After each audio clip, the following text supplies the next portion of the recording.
ಇನ್ನು ಅಯೋಧ್ಯೆಯಲ್ಲಿ ಇರೋ ರಾಮನೇ ಬೇರೆ ವಾಲ್ಮೀಕಿ ರಾಮನೇ ಬೇರೆ ಅಂತ ದಾವಣಗೆರೆ ವಾಲ್ಮೀಕಿ ಜಾತ್ರೆಯಲ್ಲಿ ಸಚಿವ ಎಚ್.ಸಿ. ಮಹದೇವಪ್ಪ ಹೇಳಿಕೆ ಕೊಟ್ಟಿದ್ದಾರೆ. ವಿವಾದಕ್ಕೆ ಕಾರಣ ಆಗಿದೆ ಈ ಹೇಳಿಕೆ.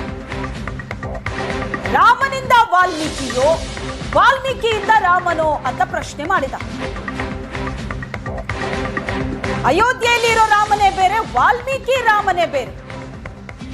ಇದು ಎಚ್.ಸಿ. ಮಹದೇವಪ್ಪ ಕೊಟ್ಟಂತ ಸ್ಟೇಟ್ಮೆಂಟ್. ವಾಲ್ಮೀಕಿ ರಾಮರಾಜ್ಯದ ಕಲ್ಪನೆ ಅದೇ ಬೇರೆ, ಅಯೋಧ್ಯೆ ರಾಮನ ಭಕ್ತಿಯೇ ಬೇರೆ. ನಾವು ಕೇಸರೀಕರಣಕ್ಕೆ ವಾಲದಂತೆ ತಡೆದು ನೀಲೀಕರಣದತ್ತ ಹೋಗ್ಬೇಕು. ರಾಮ ಪೂಜಾ ವಸ್ತುವಲ್ಲ ಅಂತ ಪ್ರಶ್ನೆ ಮಾಡಿದ್ದಾರೆ ಎಚ್.ಸಿ. ಮಹದೇವಪ್ಪ.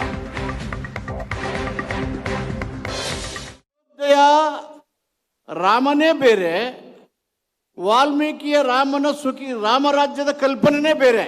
ವಾಲ್ಮೀಕಿ ರಾಮನ ರಾಮರಾಜ್ಯದ ಕಲ್ಪನೆನೇ ಬೇರೆ. ಅಯೋಧ್ಯೆಯಲ್ಲಿ ಪ್ರಶ್ನೆ ರಾಮನ ಭಕ್ತಿ ಪರವಶಗಳೇ ಬೇರೆ.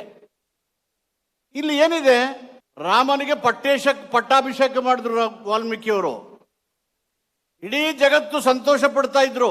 ಆ ಸಂದರ್ಭದಲ್ಲಿ ರಾಮನ ಮುಖ ನೋಡ್ತಾ ಇದ್ರು, ಉಲ್ಲಾಸಭರಿತರಾಗಿ, ಕಾಂತಿಯುತವಾಗಿ, ನಗುಮುಖದಿಂದ ಹರ್ಷಚಿತ್ತರಾಗಿ ಪಟ್ಟಾಭಿಷೇಕಕ್ಕೆ ಏರ್ತಾ ಇದ್ರು. ಅದೇ ಸಂದರ್ಭದಲ್ಲಿ ಅವ್ರಿಗೆ ಗೊತ್ತಿತ್ತು ವನವಾಸಕ್ಕೆ ಹೋಗ್ಬೇಕು ಅಂತ ಹೇಳಿ. ರಾಮ ಪಟ್ಟಕ್ಕೆ ಬಂದಂತ ಸಂದರ್ಭದಲ್ಲಿ ಯಾವ ಉತ್ಸಾಹ ಉಲ್ಲಾಸ ಇತ್ತೋ, ವನವಾಸಕ್ಕೆ ಹೋಗುವಾಗಲೂ ಅದೇ ಪರಿಸ್ಥಿತಿ ಇದ್ದದನ್ನ ವಾಲ್ಮೀಕಿ ಸೃಷ್ಟಿ ಮಾಡಿದ್ದಾರೆ. ಪೂಜಾ ವಸ್ತುವಲ್ಲ, ಅವನ ಕರ್ತವ್ಯಗಳನ್ನ, ಅವನ ಜವಾಬ್ದಾರಿಯನ್ನ, ರಾಜಕೀಯ ನಿಲುವುಗಳನ್ನ, ತನ್ನ ಸಿದ್ಧಾಂತವನ್ನ, ತತ್ವಗಳನ್ನ ಎತ್ತಿ ಹಿಡಿಯುವುದರ ಮುಖಾಂತರ ಮುಂದಿನ ಸಮಾಜದ ನಡೆ ನುಡಿಗಳನ್ನ ಹೇಗೆ ತಗೊಂಡೋಗ್ಬೇಕು ಅಂತ ಸ್ಪಷ್ಟವಾಗಿ ಮಹರ್ಷಿಗಳು ಹೇಳಿದ್ದಾರೆ. ಅದಕ್ಕೆ ನಾವೆಲ್ಲ ಶಿಕ್ಷಣವನ್ನ ಪಡೆದೇ ಹೋದ್ರೆ ನಾವು ಎಲ್ರೂ ಕೇಸರೀಕರಣದಂತೆ ವಾಲ್ಬೇಕಾಗುತ್ತೆ. ಕಡೆಗೆ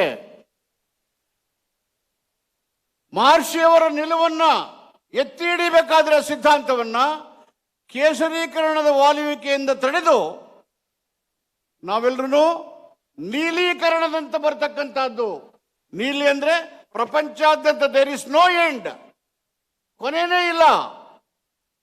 ಆಕಾಶ ಭೂಮಿಯಷ್ಟು ವಿಸ್ತಾರವಾದಂಥದ್ದು ಅಯೋಧ್ಯೆ.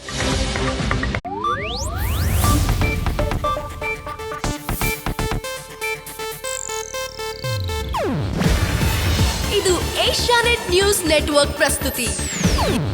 ನೀವು ನೋಡ್ತಿದ್ದೀರಾ ಏಷ್ಯಾನೆಟ್ ಸುವರ್ಣ ನ್ಯೂಸ್.